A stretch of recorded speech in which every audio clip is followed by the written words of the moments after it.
The basis of this sermon today is going to be based around one word, and that's prejudice. Um, Prejudice, the noun definition is preconceived opinion that is not based on reason or actual experience. And we hear these words on and off, especially in today's very politically, uh, polarized country, with everyone's calling everyone judgmental and bigots and prejudice and racist and all kinds of things. And so there's just a lot of different where's this could go. Judgmental is a very common one you hear within the church. And so, but not too long ago, there was a sermon on judging and judging righteously, and I didn't want to go down quite that road. This isn't necessarily on that topic, but it's more an event that happened, I believe it was on Monday. I was at the part store, and as one of the gentleman behind the desk was helping me find a part, another worker there came up and was asking where a certain part was, and the guy that was with me, he's been there a long time, and he just did this really kind of obnoxious roll his eyes and slapped his forehead kind of thing, like, you know, are you an idiot? It's over here. And like multiple times this happened while I was there, and he just kind of like was belittling this guy that was working there, not just to his face, but behind the scenes and everything. And I remember thinking to myself, like, well, I don't know the guy that was working there. I don't know anything hardly about him, so I just assumed that, well, he must just, you know, must just be, I don't know, not all there, or just really kind of just slow, or just the reason they don't get along. But and so I didn't pay much attention to it. But later that night we went to the movie, and lo and behold, that guy that was being made fun of was the guy opening the theater, and he had his logo on his shirt and everything. He was still wearing his auto parts shirt, and just joyful, happy guy, and just pleasant, fun, helping everybody out, taking tickets, gave us free candy because our wives were pregnant, all kinds of stuff. Just, you know, it was just good, you know. And after the movie, you know, we were, the couple of us, there was like 4 of us or 5 of us guys, and we were watching, or we were just chatting. Everybody had left, and the credits had already been done. And he came in, you know, and he just immediately goes, "Rent's due on the 5th," and then walks out. You know, and just this funny. And then he comes back in again, and then we talked to him for a while about the theater and stuff. And I like, my impression of him was, wow, this guy's a lot of fun. I have no idea what this other guy's deal is with him, but I had a preconceived notion on this guy just because the gentleman that was helping me out in the store was making him out to be kind of a fool. And it kind of touched me and struck me. And I'm like, man, how many people am I putting a preconceived notion on, opinion on, when I don't know their story, and I don't know who they are, where they're from, what they're thinking, what's truly in their heart. And I do that a lot, and it troubles me, because at times I feel like it's a righteous, like, not a righteous, but I have a worthy reason to say this person is definitely in this category, and I can say that for not in the shadow of a doubt. But do I really know truly what's going on? And so, you know, throughout our lives, we deal with this. You know, when we're in school, I remember we had different cliques. There was we called them greasers. They were just typically kids that usually were drugs. They almost always smoked. They smelled like smoke when they came to class. They just looked dirty. And I'm sure they were doing drugs, and were usually the ones that got detention or the referrals or kicked out of class. And they would always hang out together. And there was actually on Main Street a certain part where they would hang out on the weekends together and park their cars. And then all of the cool kids would hang out in another parking lot on the opposite side, Albertson's area. And it was just amazing how it was split like that. But the term was greasers. That was just the term we just gave them. And they were probably poor, you know, but they were just, it was just unfortunately how schools split up people like that.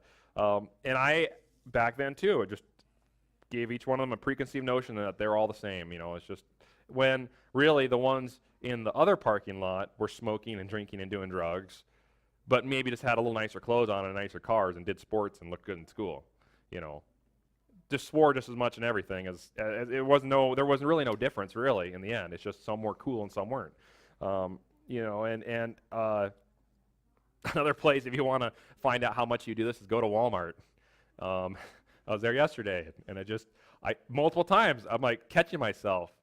Person walks by, and you know, and his pants is literally below his knees about, with a long shirt, and immediately I just, you know, he's got his phone playing, blaring rap music in his pocket, and he's just walking around, and immediately I'm thinking to myself, well, that guy, I just know. It's like, I know where that guy's coming from, and I don't know where that guy's coming from. I don't have a clue where he's coming from.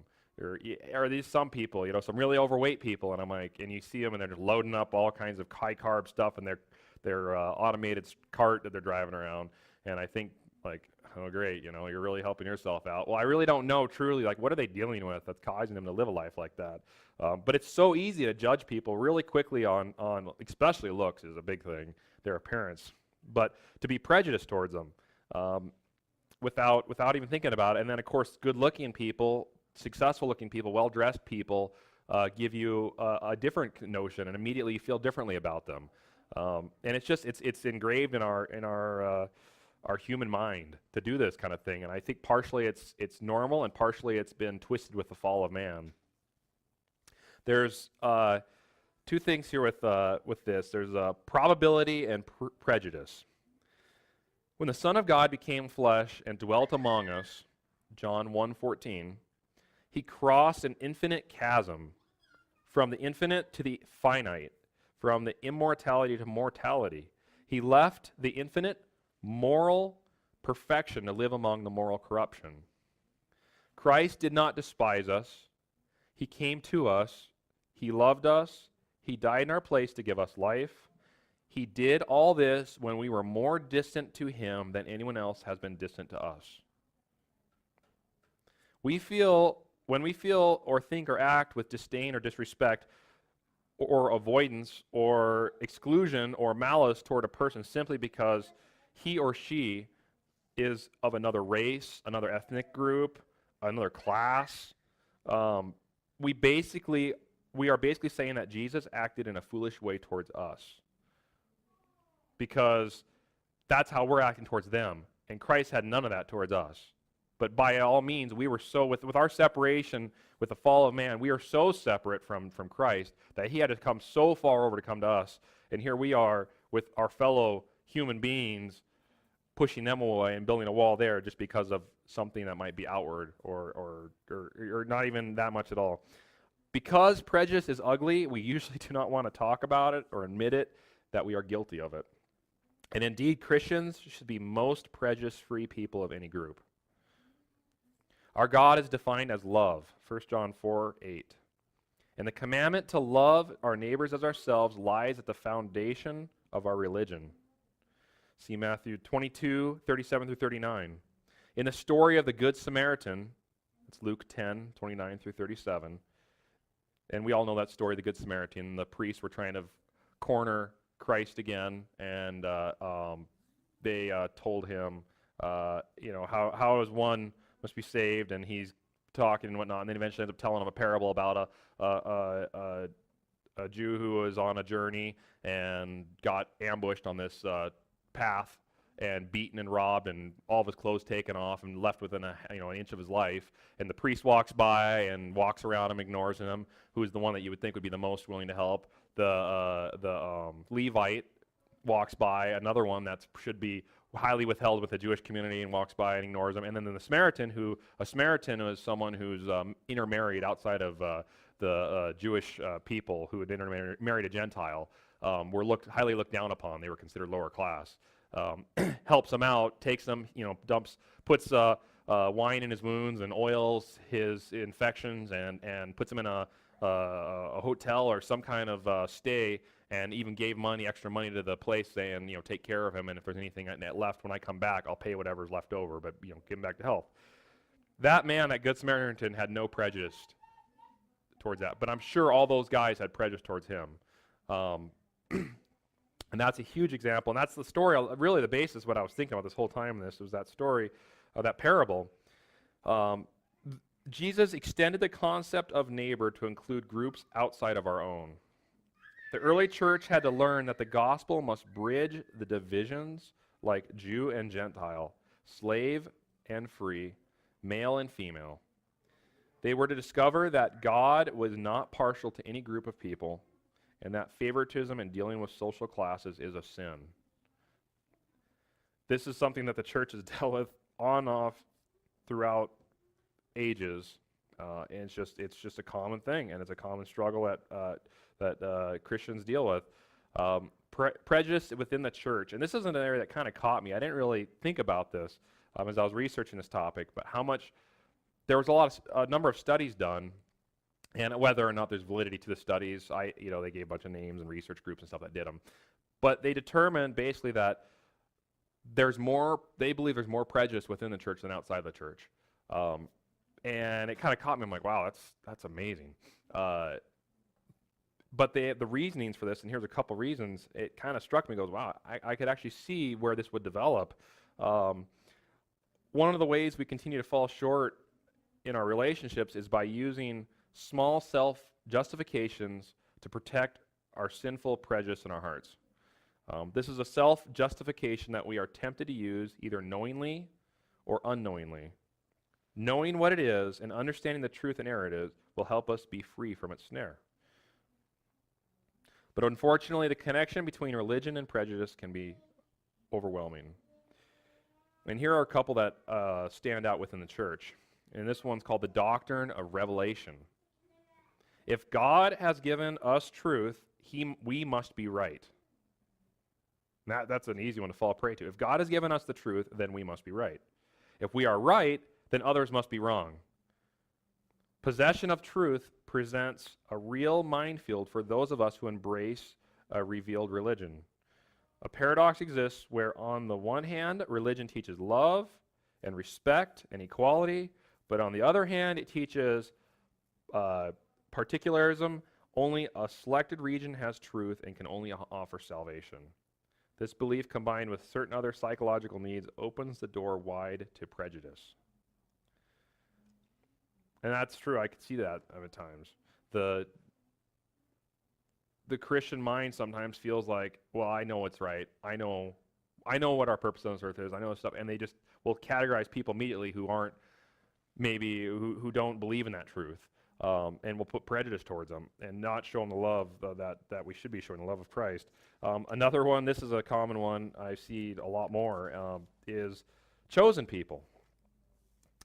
And closely related to the doctrine of election, closely related to the doctrine of revelation, is the doctrine of election.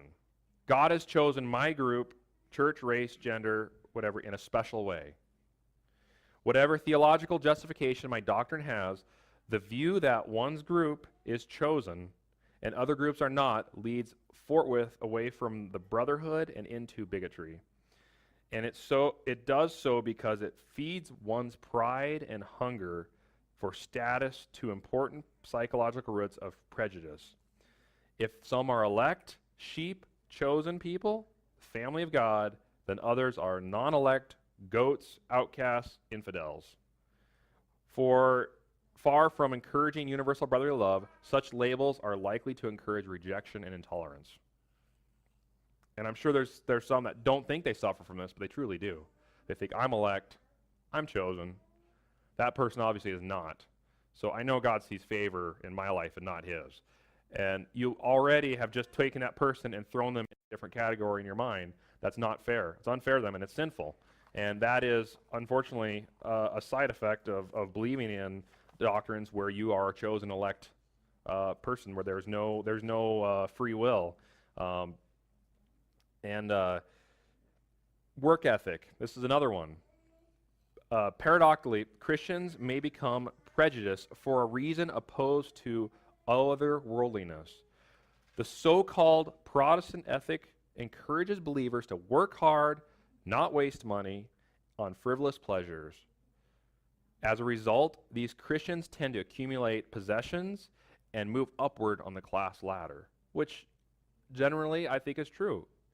We do encourage people to save money, to not be wasteful with money, to store up your grain, for the next year, just to be wise. The book of Proverbs is all about the wise man and not being foolish. And I think there is truth to that. Being a believer gives you a foundation, and a foundation usually means your home stays together better. And when your home stays together better, there's not financial woes like with divorce brings and all these things. And so typically, I think there probably is truth to that. Believers can amass wealth maybe faster than non-believers in some ways, just because of that the circumstance. But what happens is they may come to regret their prosperity, may come to regard, their prosperity as a sign of God's favor on them, and look down on the less fortunate for being in divine disfavor. And these Christians compare themselves with others and decide they are doing quite well indeed in a system in which rewards are based upon merit, and that's not true. And I've fallen prey to that too. I feel like, and here's the thing, that very well the Lord could be blessing you because of your righteous life or your desire to live a righteous life. Very well could be. But it's the heart that takes place and goes, yes, I am being blessed by God because I'm doing the right thing, and I'm on a good page right now with the Lord. He is blessing me right now with that. That person over there obviously is not. I can tell right now there's something going on in that person's life. I mean, it's just like Job when they were saying, repent of your sin, because of all the calamity that was happening in his life. They didn't know. Those people didn't know that Job had no control over that calamity, but they already had prejudged him as saying, this man has obviously sinned somewhere deep in his life, and he needs to repent of it because that it shows in his life. And that is definitely a pit that Christians fall into. And that's where we have to look at everything we have and know that nothing of it is from us. We didn't work for any of it. We are working, but our bodies are working because God's allowing our bodies to work. And we are just trying to run the race, as Brother TJ opened this morning, and finish. And whether or not we are blessed with wealth and possessions, it depends on how do we use those wealth and possessions. Are we just hoarding it? Are we just using it for our own pleasure and satisfaction? Or is there other things? There's a lot of things that go into it, but the bottom line is, what is our heart feeling around it? Is it entirely because we feel that, kind of like a Joel Osteen message, that if you do this and this, the Lord will bless you and He'll prosper you in this and this? Well, that's not true, because there's a lot of Christians out there that live very righteous and humble lives, and they're unfortunately some of the lowest poverty levels in the world, but that's just the circumstances that they're in, and and if they have a joyful heart in that, the Lord's going to bless them more than the person who's wealthy and doesn't have joy in it. Another one is need satisfaction. It is a psychological saying that behavior results from attempts to satisfy needs. Prejudice most often serves a need for superiority or status, either mental, moral, religious, or social. But religion may also satisfy this need. We may consider ourselves above those who have either the truth nor the end with God that we have. We may have the wealth, the power, the prestige that others in our society possess, but in our religion we have something infinitely better than they do. So we can look down on them with certain smugness, and we may particularly feel the need to distance ourselves from those just because on the theological social ladder. And again, that I think ties similar into the first one, the doctrine of revelation. As a Christian, as a believer, once again, you can develop a negative for non-believers, and just in your side mind go, I'm better than them because I'm seeking the Lord. Well, according to the Lord, we're all sin and equally guilty for the cross. The Christ's blood has been paid for our lives, but until we're there with Him, I mean, we could be just as likely to be eternally condemned as the person that hasn't accepted Christ. I mean, we don't know what the future holds in our lives, depending on the decisions we make.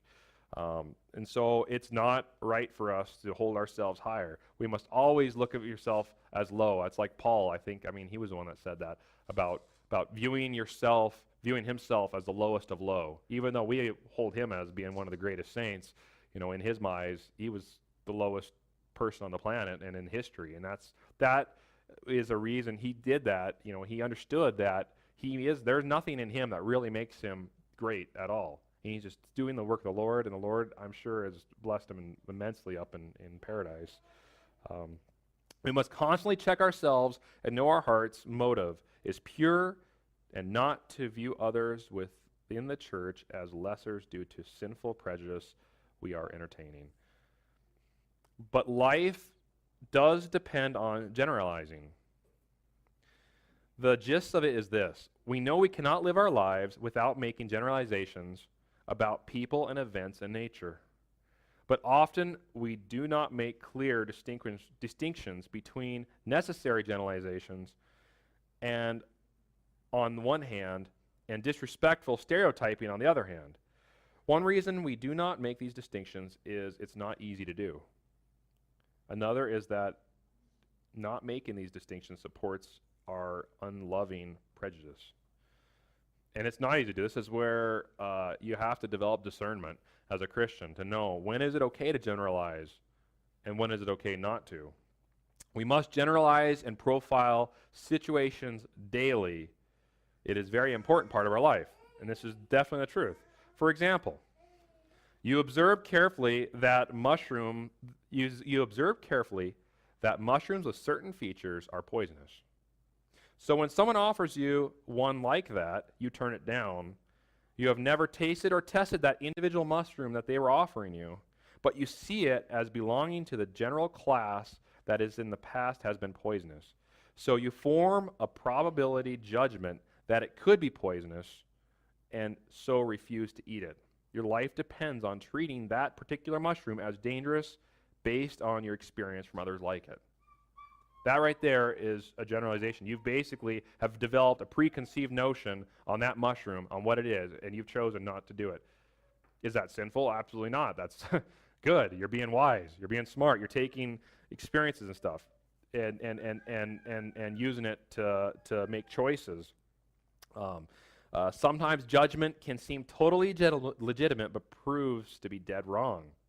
For example, you form a generalization that the I-15 bridge or the Marias River is safe. You've crossed it 1,000 times. The state inspects it regularly. But on April 8th, 2018, you make the judgment to cross it safely, and it collapses. Your probability judgment was wrong.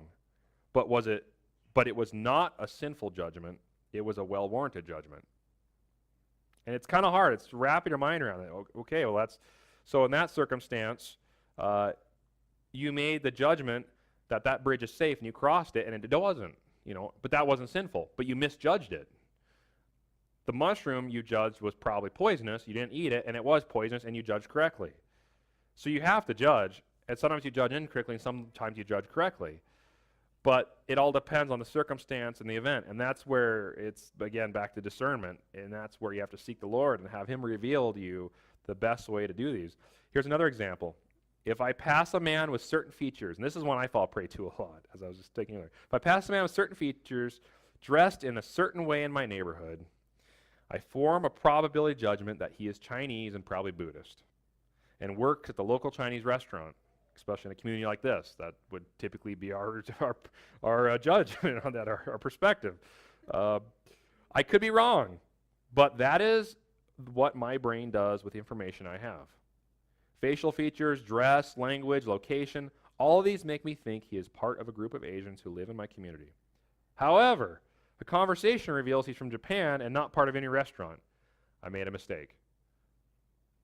That right there is not sinful, but we're obviously, because you're not judging him as a negative or positive. I'm just saying, like, he probably works at the local Chinese restaurant, or owns it, or is a family member there. But that's another example of a generalization. Here's another example. I see a white car with red lights flashing behind me. From all my experience, I form the probability that this is a police and not a criminal faking the lights to trap me. I could be wrong, but I pull over anyways. You have to make these decisions. You have to. If someone comes in the door with a gun and they're holding it and look aggressive in their face, you can't just be like, well, I'm just going to assume that he's a nice person. He's just kind of doing something weird with that, but their intent is not to do any harm to me. Their chances are their intent is probably do harm to you and many more people. And that's where you have to profile. You have to generalize them. You have to have a preconceived notion on this person. And so there has to be wisdom in this. But we can't just generally throw people into categories just because of a small appearance or something, and it's got to be in the heart. And that's what I was trying to figure out. How do you do this? It has to be, when you think about that person, you have to, I feel myself, I have to check myself immediately right then and go, okay, was I thinking a negative? Was I categorizing them in my mind in a negative compartment? Or was I categorizing my mind as I don't know that person. I have no idea what their background is. I don't know where they're sitting or what they're doing. I don't know if the tattoos and the colored hair and the piercings and everything means that they're a rotten person inside, or if they're very troubled and they've had a very troubled childhood and they have a very troubled relationship and they're crying out for help and they're like this close, one step away from being saved. You know, they've been witnessed to, they've been going to groups, they have people seeking them, but they just need one more person to give them the word of God, and then they'll commit their lives to Christ. That could be the case. I don't know that. But for me to go, I'm going to walk this aisle and stay away from that aisle because that person's over there. You know, I just wrote off a person that potentially could have, you know, I could have brought to the Lord. And that's where I believe the sin takes place. And it just is so subtle. And it's one of those, too, that the more you do it, and the more I think it's easier to apply to more people. And it wasn't long in this country with racism. I mean, there is still racism. It's still rampant. It's amazing, though. It seems like it's almost switched sides a little bit. The little time I've spent in Detroit, I mean, we had individuals yell out the car windows that our particular color, I forget what they said. Anyways, it was some negative put downs towards us as they were driving by as we were getting out of a restaurant, you know. And it's like, wow, that not long ago was the other way around, and now it's this way. But there's just people that just are sinful, and they don't.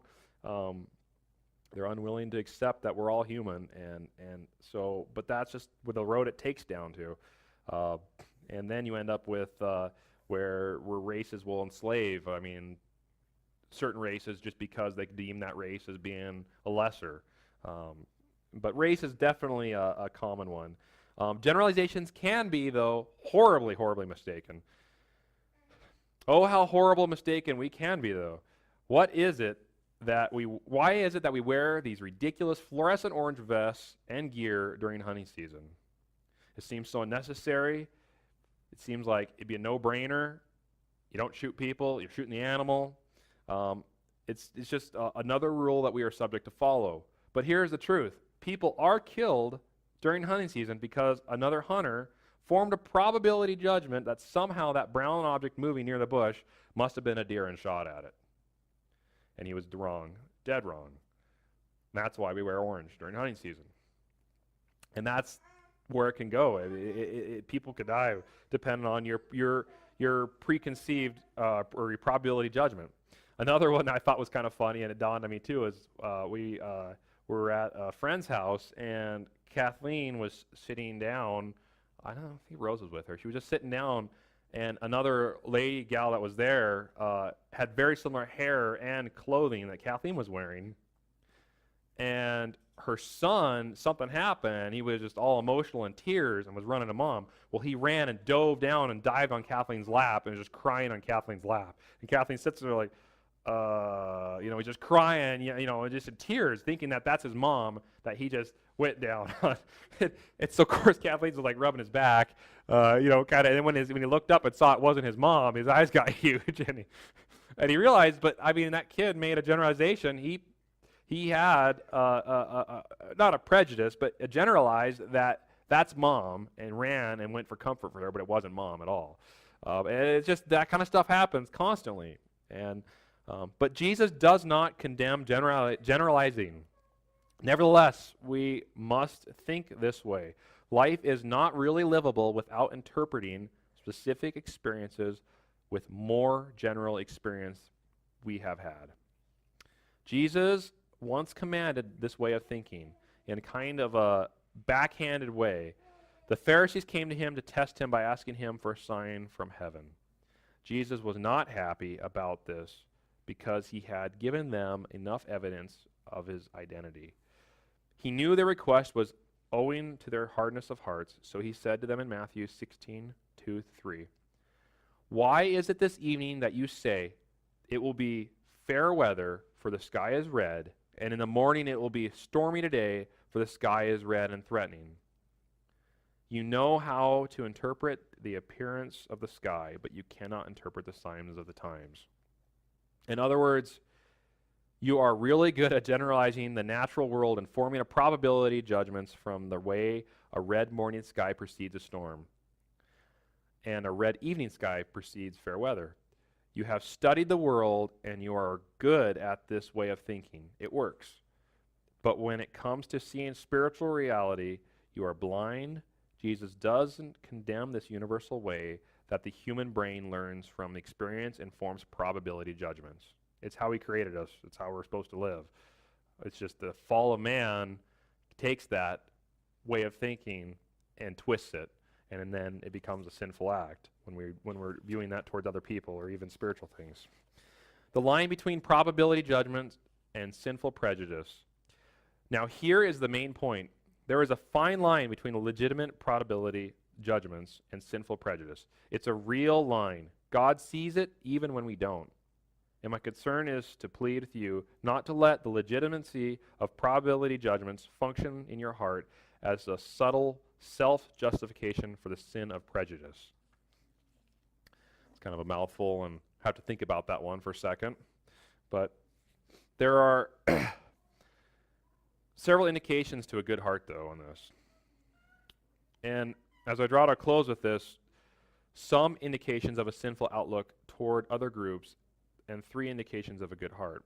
As we struggle with the line between the inevitable generalizations of sinful prejudice, by a good heart, I mean the heart that has received Christ, knows forgiveness, and is filled by the Holy Spirit, even though it is not yet perfect. We have a sinful disposition when we want a person to fit a negative generalization or an accurate or inaccurate that we have formed about a group. We assume that a statistically true negative generalization is true of a particular person in the face of individual evidence to the contrary. We treat all the members of a group as if all must be characterized by a negative or positive generalization.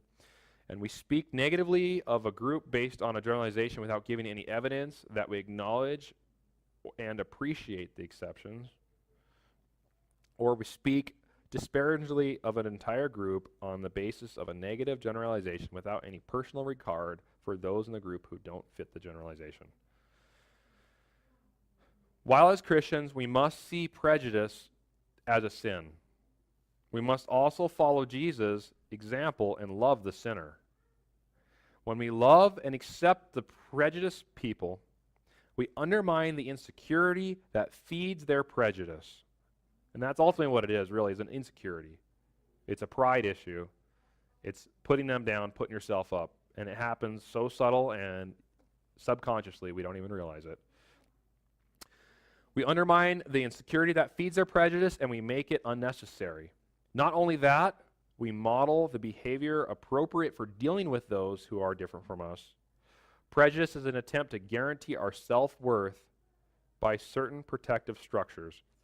The Christian faith says to the prejudiced person, your personal worth does not need such fragile guarantees.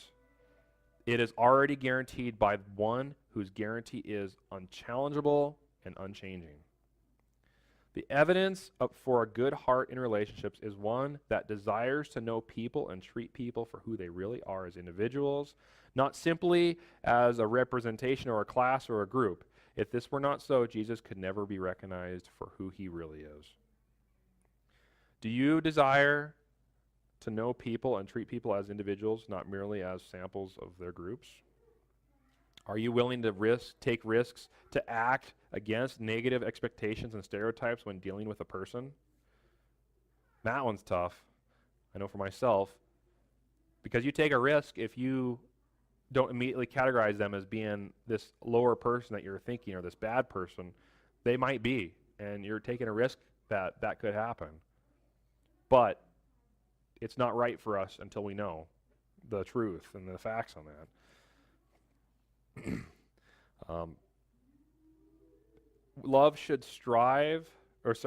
Paul said, love bears all things, hopes all things. Love believes all things, and hopes all things. That's 1 Corinthians 13:7. Love should strive to believe and hope for the best, not the worst. Are you ready to repent quickly and fully when you have made a mistake and judged someone wrongly? Our hearts are deceitful still, and corruption remains and will always remain until the day of when we are caught up in heaven, whether it be through the end times or when our life is ended on the time's up on our clock. that corruption will remain, and eventually someday we will be purged of it. We must constantly lean heavily on the gospel for forgiveness, of the gospel of forgiveness of the sins through Jesus. We must persistently conform our minds to Christ in the gospel, and adjust our walk to be in step with the truth of the gospel. We must continually put to death what is earthly in us, because we have died and our life is hidden with Christ in God. May the Lord give us absolute honesty with ourselves and with Him, and may He expose every remnant of sinful prejudice. May we never use the legitimacy of generalizing to cloak the sin of prejudice. May the glory of Christ shine in our lives. And that's what I want to be, like I said earlier with the Good Samaritan. And I was mistaken. It wasn't the priest that asked Jesus the question. It was a Levite, I believe, that asked, a lawyer that asked Jesus the question, and then he spoke the parable too. But that Good Samaritan, that person that was willing to step out of his way, lose his time, his financial burden. He gave up money that he'd never get back, at least in his eyes. Maybe the Lord would bless that individual later in a way for doing that act of kindness, because he cared and loved, just like the greatest commandment, to love your neighbor as yourself. And if we're showing prejudice in our heart towards certain people, we're not loving them as our neighbor. And it's just the case. It's not, and it's so difficult. And I know probably even today I'm going to fall prey to this. Whether I turn on the TV and see some news about certain things. I look at whether it's illegals crossing our border, or Muslims coming to this country, or those on welfare. It seems like there's typically certain individuals that are always on the welfare thing, and I put them down in my mind. And it's true, they're doing things that are negative to our society, to our nation, to our national security, even to our freedoms. Just like those in Washington, it's pretty easy to have some prejudice towards some individuals there. And I think there's definitely righteous anger. There's anger towards sin, towards evil. And that's, I think, is not wrong to do that. But to categorize people without having truth or fact on what really is going on is the sin that I think we fall prey to. So I'll just go ahead and close tonight. Heavenly Father, Lord, I just ask, God, that, Lord, you reveal in our hearts whether we have been prejudiced towards, Lord, individuals, whether it's even within the church community, Lord, within the other Christians, Lord, other denominations, Lord, that we fall prey to putting down because we feel that, Lord, our way is the right way because we know the truth, Lord. But, Lord, the truth is only in you, and God, we're all mankind, Lord, and I just pray that you reveal your truth to us individually, Lord, and as a whole, Lord, and that, God, the love that you gave to us to come to this life, Lord, to become mortal from an immortal body, Lord, to save us as individuals, that same love that didn't even for a second avoid certain individuals or whatnot. You came as a whole for all of mankind, Lord, and that same love can flow through us to those around us, Lord, and that individuals, whether they're in our lives right now or that approach us later on, that, God, we're willing to show some love, Lord, and take the risk even knowing that we might get our bridge burnt, but, Lord, that you give us discernment to act accordingly, Lord, and so that someday if we can have the opportunity to be that Good Samaritan, Lord, that we will choose to do it. In your precious and holy name, Lord, I just pray, God, that for those here today, Lord, that have come, that, Lord, you just be with them all, Lord, and those that were not able to be here today, Lord, that you just a special blessing on them, and that, Lord, they just think about you today and worship you in some way, and that, God, that you keep their travel safe, Lord, and that those are sick, that you heal. Ask, God, again, that you just fill our hearts this week with your love, Lord, and your Spirit, and just let